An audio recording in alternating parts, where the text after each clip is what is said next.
দ্রুত নির্বাচন দিলেই দেশের অনেক সমস্যার সমাধান হয়ে যাবে বলে আশা প্রকাশ করেছেন বিএনপির স্থায়ী কমিটির সদস্য আমির খুসরু মাহমুদ চৌধুরী। আপনাদের যে যেখানে আছেন সকলকে ভূমিকা রাখতে হবে।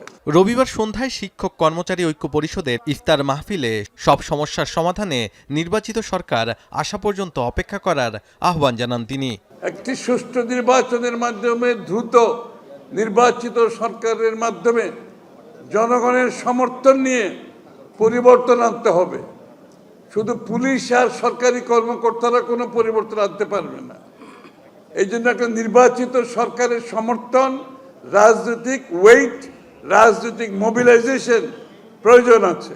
এদিকে জাতীয় প্রেস ক্লাবে বিএফইউজে ও ডিইউজে আয়োজিত ইফতার অনুষ্ঠানে দেশের স্থিতিশীলতার স্বার্থে দ্রুত নির্বাচিত সরকার প্রয়োজন বলে মন্তব্য করেন বিএনপির মহাসচিব মির্জা ফখরুল ইসলাম আলমগীর।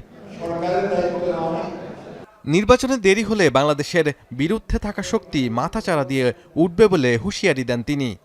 যত দেরি হবে তত বেশি আবার এই বাংলাদেশের পক্ষে শক্তি, সেই শক্তি পরাজিত করবার জন্য এই বিরুদ্ধে শক্তি অর্থাৎ ফ্যাসিস্ট শক্তিরা আবার মাথা চালাতে শুরু করবে।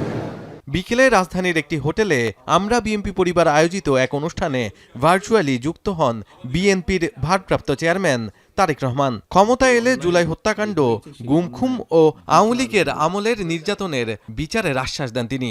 নিরপেক্ষ নির্বাচনের মাধ্যমে বাংলাদেশের জনগণ